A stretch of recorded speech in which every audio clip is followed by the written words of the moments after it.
부부 갈등 해소하는 특급 노하우.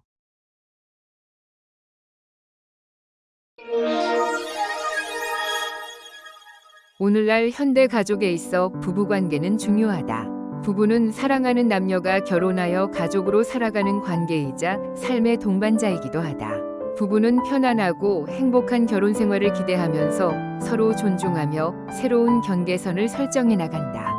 이러한 과정은 큰 도전이자 동시에 많은 노력이 필요하다. 그러나 서로 자라온 환경이 다르고 각자의 원가족과의 경계선을 유지한 채 자신의 틀에 끌어들이려 한다. 그러면서 자신이 변화하기보다 상대방을 변화시키려고 주장할 때 의견 충돌로 부부 갈등이 불가피하게 된다. 부부 갈등은 가족이라는 하나의 시스템 안에서 가족 구성원들 중 특히 자녀들에게 역기능적인 영향을 주게 된다.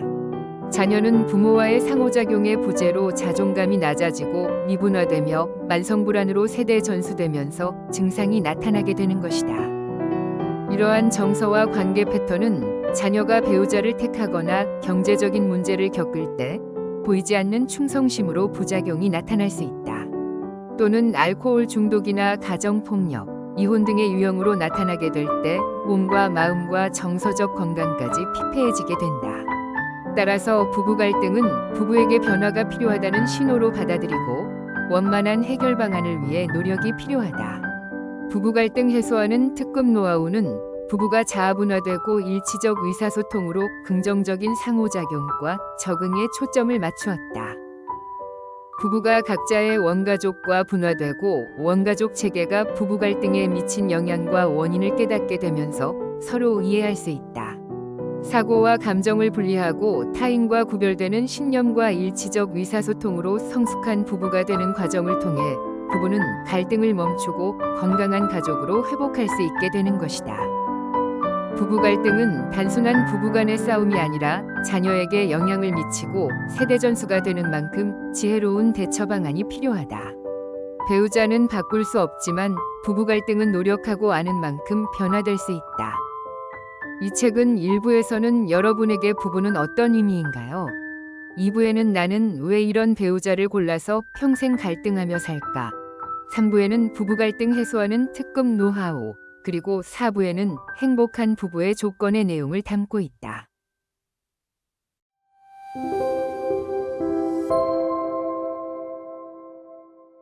우리는 누구나 좋은 배우자를 만나기를 원한다. 좋은 배우자는 행복한 삶을 만드는 데 중요하고 대개 긍정적이고 편안한 배우자를 선호하게 된다.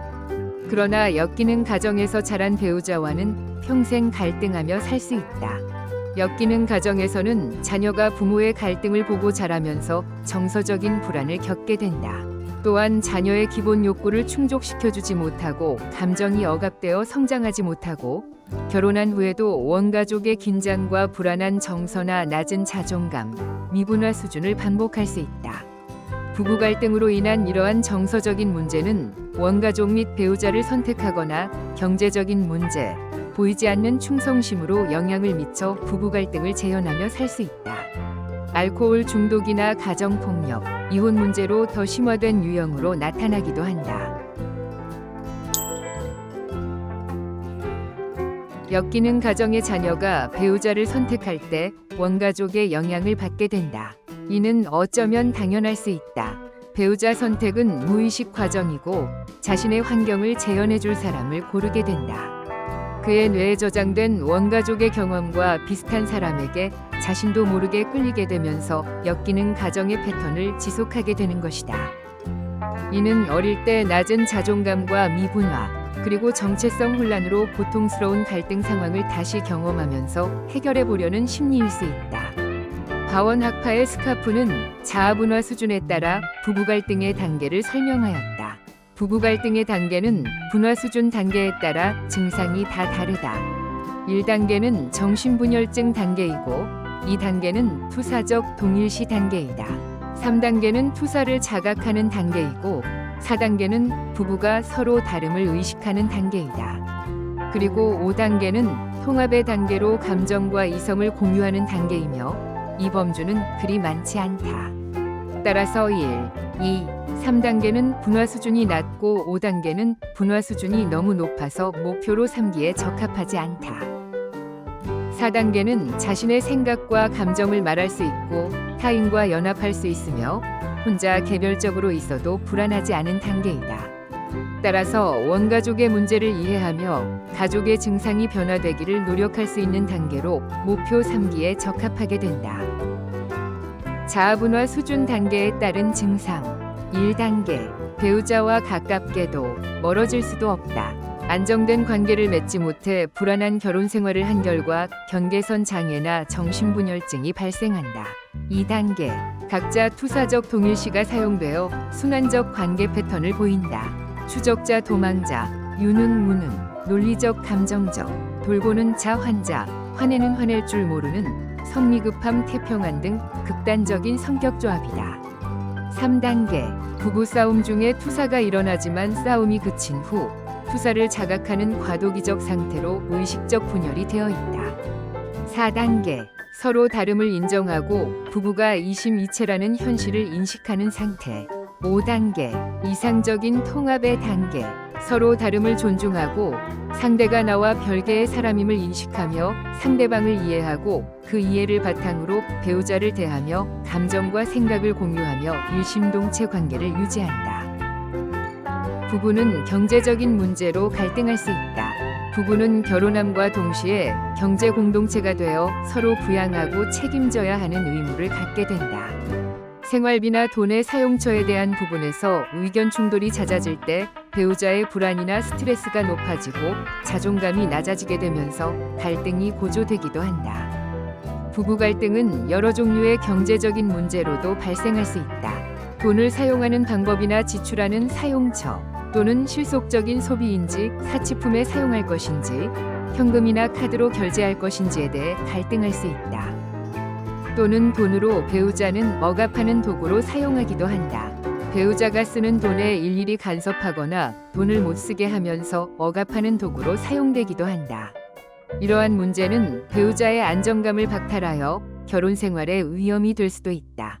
돈의 사용처에 대해 어느 한쪽이 일방적인 결정을 내리는 것은 지양해야 할 것이다. 이러한 억압은 경제적 문제가 일어날 때 갈등을 유발시키기 때문에 지혜로운 방법으로 잘 해결해 나가야 할 것이다. 이때 감정적이지 않고 이성적으로 대응해야 하는 것이 중요하다. 1. 한쪽은 저축하기 원하고 다른 한쪽은 소비를 중요하게 여길 수 있다. 2.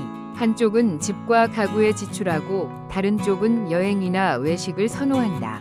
3. 한쪽은 실속형과 다양성을 원하고 다른 쪽은 고급형을 선호한다. 4. 물건을 현금 구매할 것인가 아니면 신용 구매인가?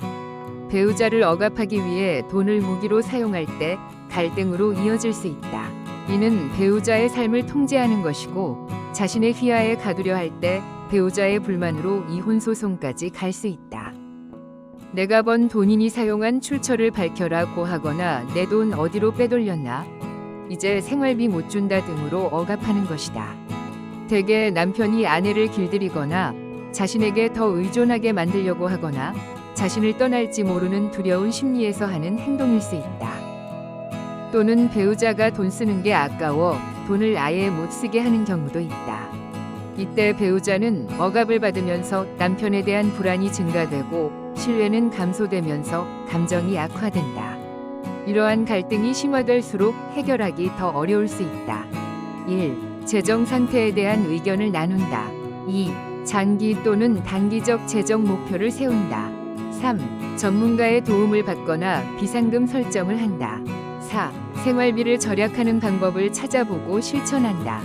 경제적인 문제로 부부 갈등이 심할 때 아내는 깊은 배신과 타격감에 마음의 상처를 입게 되고 이는 결혼 생활에서 불신의 요소가 된다. 가정 생활에 있어 돈은 필요하고 절제하는 것도 중요하지만 돈으로 배우자를 압박하는 것은 삶을 통제하는 것과 같다. 또는 돈을 아예 못 쓰게 한다면 남편에 대한 신뢰가 깨어져 함께 살 이유를 찾지 못하게 된다. 부부관계에서 돈이 중요하지만 돈이 전부 다가 아닐 수 있다.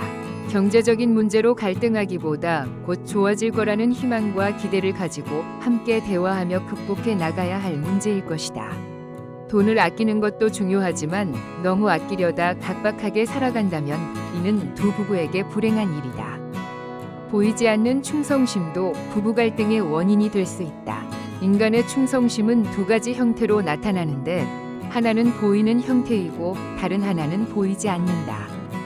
보이는 충성심은 외도하는 아버지 밑에서 자란 아들일 경우 외도가 내면화되어 바람 피울 가능성이 높다. 아들에게 외도는 가계를 이어가는 행동이고 아버지의 행동을 반복함으로써 가계는 일관성을 가지고 이어지는 것이다. 이러한 행동이 아버지에게 보이는 충성심이다. 보이지 않는 충성심은 잘 관찰되지 않지만 가계를 이어가는 행동이다. 예를 들어 부모에게 맞고 자란 자녀는 결혼하여 자신의 자녀를 폭력할 가능성이 높다. 이 폭력적인 행동은 첫째, 보이지 않는 충성심은 무의식 속에 있기 때문에 어떤 사건이나 경험을 통해 드러나고 인식하기 어렵다. 둘째, 보이지 않는 충성심은 언제 끝날지 예측하기 어렵다. 우리의 의식 수준에서 인식되지 않고 이 행동을 언제 그만둘 수 있을지 예측하기 어렵게 된다. 이처럼 부부 갈등으로 가족 간의 갈등이 심화될 때 보이지 않는 충성심에 의한 행동들이 강화되어 가족들의 관계가 더욱 역기능이 되는 것이다. 부부 갈등의 유형으로 알코올 중독이나 가정폭력, 이혼 문제를 들 수 있다. 알코올 중독은 술을 통제하지 못하고 내성이 생겼거나 손떨림, 식은땀, 환청 등 여러 가지 금단 증상이 나타나게 된다. 또는 폭력이나 정신증 등 심각한 증상으로 나타나거나 배우자의 동반 의존증, 자녀들이 알코올 중독으로 전락되거나 가정 파탄과 정신적으로 피폐해질 수 있는 질병이다. 알코올 중독은 가정폭력으로 이어지기도 한다. 가정폭력은 가해자의 열등감과 낮은 자존감, 사회적 어려움, 가정불화 등 누적된 불만과 스트레스를 해소하는 수단으로 가족에게 폭력을 가하게 된다. 신체적, 정신적, 경제적, 사회적인 문제가 되면서 이혼으로 이어지게 될 수 있다. 이혼은 법적으로 혼인관계를 끝내는 것이다. 이혼 과정에서 부부는 상대방을 비난하거나 경멸하고 상대의 말에 방어적인 태도를 보이는 등의 문제로 나타날 수 있다. 이혼은 대개 의사소통 등의 갈등이 심화되거나 폭력 등의 문제가 복합적으로 작용한 결과로 볼 수 있다. 이러한 갈등의 유형에는 긴장과 불안, 낮은 자존감, 의사소통의 부재 등이 공통적으로 나타나게 된다.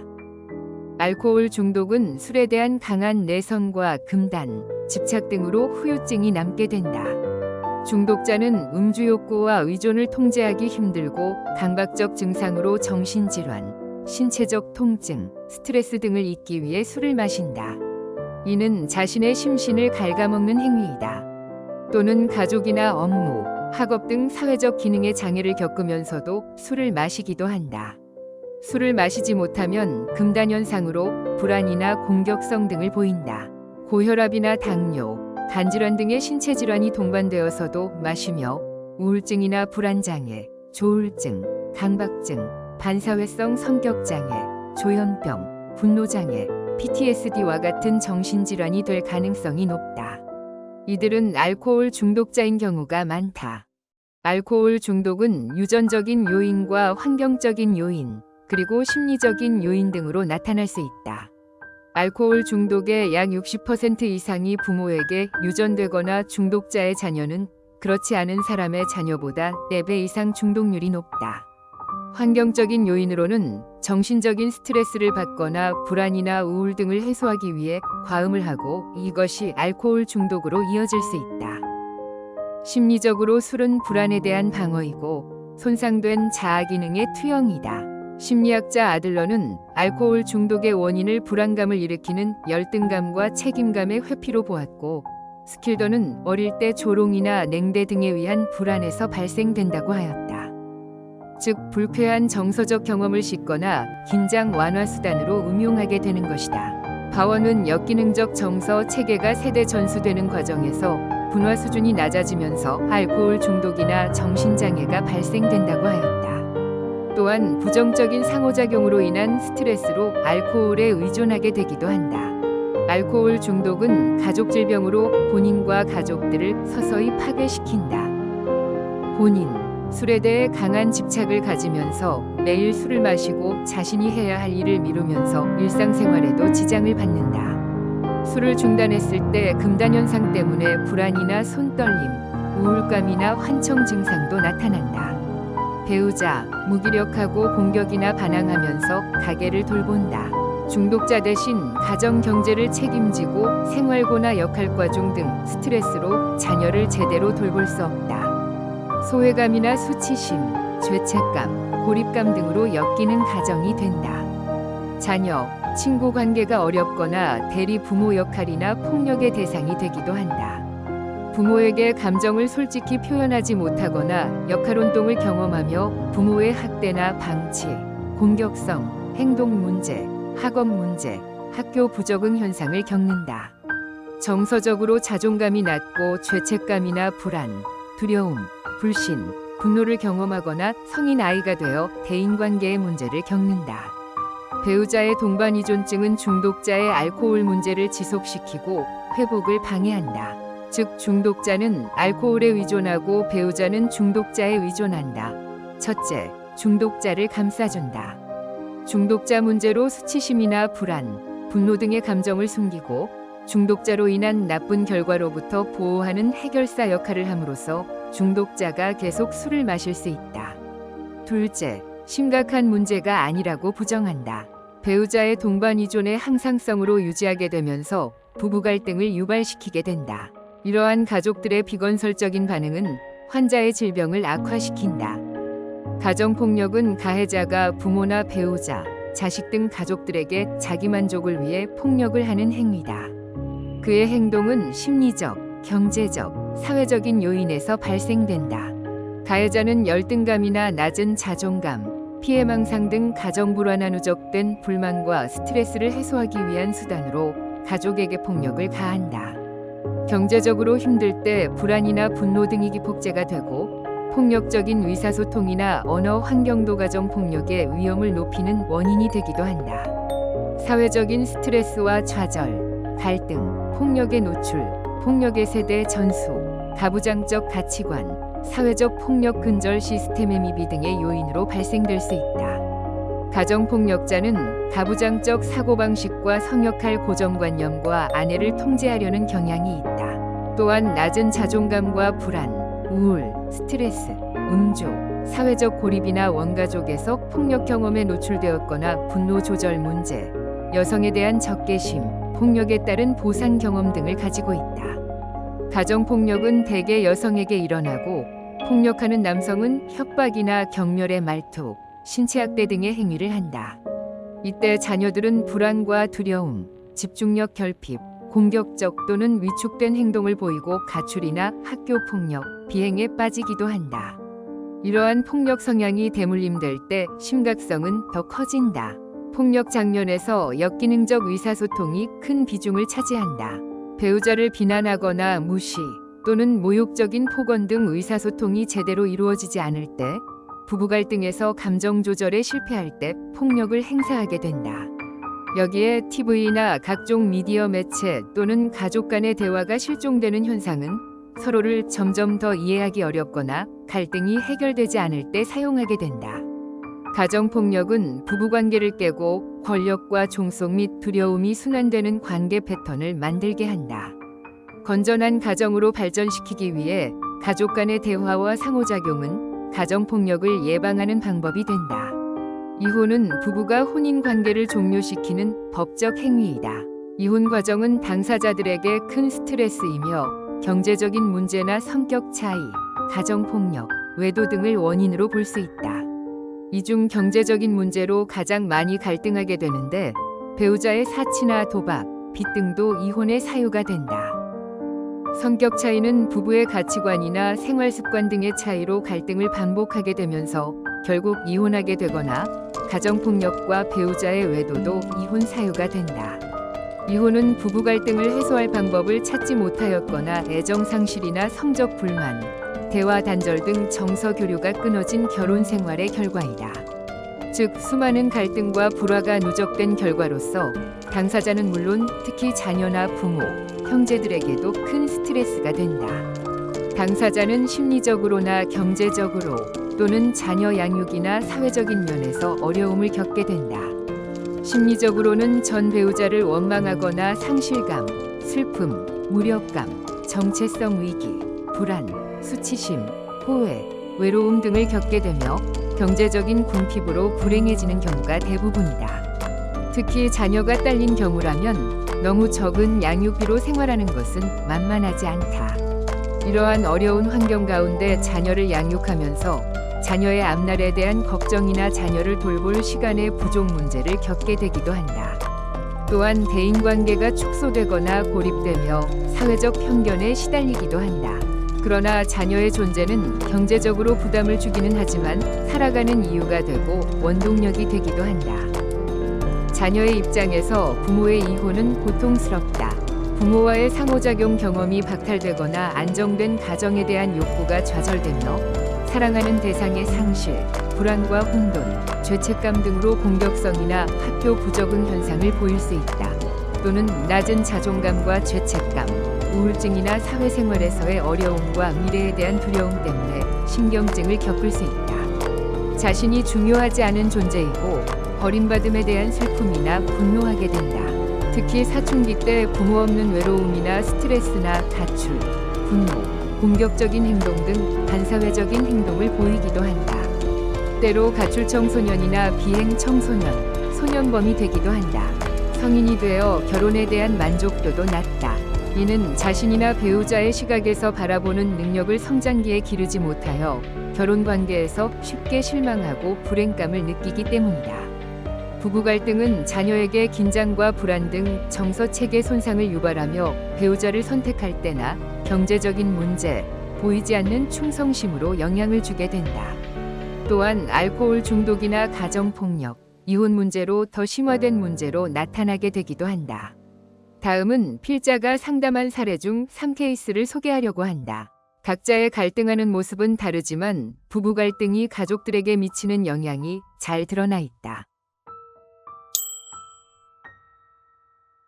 사례 1. 남편의 알코올 중독과 폭언 때문에 이혼을 결심한 60대 주부.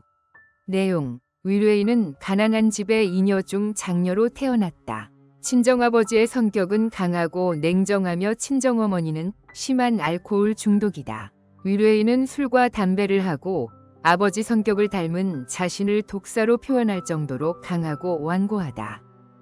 결혼 후 친정 부모들과 함께 살 정도로 친정과 밀착되었고 친정어머니는 남편의 아랫동서에게 폭행당한 후 화병으로 돌아가시게 되었다. 이 사건은 실로 엄청난 사건임에도 불구하고 남편은 이에 대한 위로 한마디 하지 않았고 위뢰인은 분노하였다. 이후 부부 갈등이 본격적으로 불거졌다. 한편 위뢰인의 남편은 사남 3녀 중 셋째 아들이고 문장 검사 결과는 다음과 같다. 수치스러울 정도로 가난하였고 부모님들은 일만 했고 돌봄을 받지 못해 존재감이 없었고 자존감도 낮았다. 가계도에는 죽은 가족들이 많았고 집안 분위기는 슬프고 어두웠다. 아버지와 모든 남자 형제들이 술을 마셨으며 현재도 술 문제가 있지만 극구 부인하였다. 술 마신 뒤 잘 울고 폭언을 함으로 가족들을 괴롭힌다. 해석: 이 두 부부는 원가족의 알코올 중독을 세대 전수받았다. 알코올 문제는 전형적인 역기능 가정을 의미하고 가족 기능에 심각한 손상을 초래하며 가족 체계 자체가 질병이다. 이들은 부모의 알코올 중독을 재현하는 것이다. 알코올은 불안에 대한 방어이고 낮은 자존감과 미분화로 부부 갈등이 심화된다. 아들과 딸로 술을 마시는 것으로 알코올 중독이 반복되고 있다. 부부는 가계도와 문장 완성 검사, 인형치료 등으로 각각 5회기씩 상담을 진행하였다. 두 분 모두 자아가 강하고 서로를 원망하기, 절대 이해할 수 없다는 말만 되풀이하느라 라포가 더디게 형성되었다. 그리고 이는 상담 진행에 영향을 주었다. 부부는 각자 원가족에서 감당하기 어려운 트라우마 경험을 가지고 있는 알코올 중독자들이었고 전문기관으로 리퍼하였다. 기관에서 치료를 받은 후에 심리상담을 진행할 수 있게 된다. 사례 2. 낮은 자존감과 심한 우울증이 심한 50대 이혼남. 내용: 위뢰인은 대학생 아들과 거주 중이고 부인과 이혼 소송을 진행 중이고 현재 별거 중이다. 부인은 정신분열증 약을 복용하는 정신증 환자이고 다시 결합을 원하지만 의뢰인은 거절하였다. 부인은 아들이 아기였을 때 아들을 벽에 내동댕이 쳤고 밥하려고 씻어놓은 쌀을 방 안에 뿌리는 등 이해할 수 없는 행동 때문에 결혼 생활 자체가 고통스러웠다. 무엇보다 의뢰인의 마음이 이미 떠난 상태이고 관계가 끝났기 때문이다. 의뢰인은 결혼 전에 만났던 여자친구를 그리워하고 있었고 또 약국을 경영하는 한 여자와 곧 결혼하자고 연락이 올 거라며 한껏 들떠 있었다. 의뢰인은 3남 3녀 중 막내고 존재감 없이 조용한 어린 시절을 보냈다. 어릴 적 원가족들은 모두 각자 일에 바빴고 관심을 주는 사람이 없었다. 부모님이나 가족들에 대해 섭섭하고 오해한 일들이 성인이 될 때까지 50여 년간 풀지 못하고 고이 간직한 채 지내왔다. 자존감이 낮고 자신감이 없고 결정장애가 있었다. 해석, 상담 중 가계도와 문장 완성 검사, 인형치료와 내면 아이 찾기를 진행하면서 깊은 자아 통찰을 얻게 되었다. 의뢰인은 내면의 안정을 찾아가면서 가족들에 대한 오해를 하나씩 풀어나갔다. 돌아가신 부모님과 누나와 형들과도 인형치료를 통해 화해하였으며 헤어진 부인과도 작별 인사하면서 그동안 혼란스러웠던 관계를 마무리 지었다. 원가족과의 미분화로 낮은 자존감과 불안과 혼란스러운 마음이 자존감이 높아지면서 마음이 상쾌하고 날아갈 것 같다는 표현을 쓰면서 기뻐했다. 후속 상담차 전화 통화를 한 결과 결혼하려고 기다렸던 약사 여성에게 헤어지자고 직접 통보하였고 관계를 정리했다고 하였다. 과거에서 벗어나 자아 회복과 분화로 지금 여기 자신의 위치에서 만족하며 살고 있다. 사례 3. 남편과 사별한 후 공황장애를 가진 50대 주부. 내용. 의뢰인은 이남 일녀 중 장녀로 친정 부모님이 식당을 하시느라 12세부터 집안 살림을 하면서 두 남동생들을 보살폈다. 친정엄마는 여장부였지만 매사에 부정적이었다. 의뢰인이 한 일에 항상 꾸중하였고 그나마 친정아버지의 사랑을 받으면서 살았다. 그러다 결혼을 하게 되었다. 의뢰인이 48세 때 아버지가 돌아가셨고 너무 슬펐지만 남편을 의지하며 살았다. 그러나 2년 뒤 남편마저 사망했다. 아버지를 떠나보낸 슬픔이 아직 가시지 않았는데 남편의 죽음까지 받아들일 수 없어 공황 상태에 빠졌다. 이러한 상태에 어느 날 친정어머니는 네가 그동안 내 덕 보려고 놔두었던 거지. 너나 네 남편이 한 일이 뭐 있냐 라며 자신과 죽은 남편을 욕하였다. 의뢰인은 내 젊음을 바쳐 일했고 남편도 처갓집 일을 자기 일처럼 했는데 그게 할 말이냐며 그동안의 참담함을 짐승같이 토하며 대들었다. 자살까지 생각하고 있던 의뢰인에게 친정어머니의 말은 휘발유를 끼얹은 셈이다. 어릴 때부터 집안일 하느라 자신을 가꾸지 못했고 동생들을 친자식처럼 키우느라 자신을 희생하며 살았는데 억울하고 분노와 배신감으로 마음은 만신창이 되어버렸다. 사랑하던 아버지와 남편을 보내고 의지할 곳 없는데 친정엄마의 그 말은 너무 억울했고 몸에 마비까지 왔다. 의뢰인은 아침부터 저녁까지 8시간 내내 소파에서 꼼짝 못하고 멍하니 앉아 지냈다. 움직이고 싶지만 몸이 말을 듣지 않았다. 너무 불안하고 두렵고 떨려서 숨을 제대로 쉴 수도 없었고 진땀이 나고 심장이 두근거려 밖에 나갈 엄두도 내지 못했다. 친정엄마에 대한 분노, 남편을 떠나보낸 슬픔과 혼자 남겨지고 버림받음, 섭섭한 마음 등 견딜 수 없는 불안감으로 공황장애로 진단을 받았다. 의뢰인은 엄마에게 미친 사람처럼 대들었다고 하면서 엄마한테 그렇게 대든 거 잘못한 거냐며 질문했다. 이 말에 아니다. 진심을 몰라주면 그럴 수 있다. 당신 잘못한 거 없다라며 진정시켰다. 이 말에 큰 위로받았고 라포가 형성되었고 상담이 진행되었다. 이 상담은 공황장애와 심한 두려움과 우울, 불안, 그리고 낮은 자존감으로 30회기를 상담하면서 내내 쏟아내게 하였다. 내면 아이 찾기를 진행하였고 마음의 안정을 찾았고 마무리하였다. 친정어머니도 이해하게 되었지만 용서는 조금 후에 할 거라고 하였다. 자신과도 화해하면서 마무리 지었다.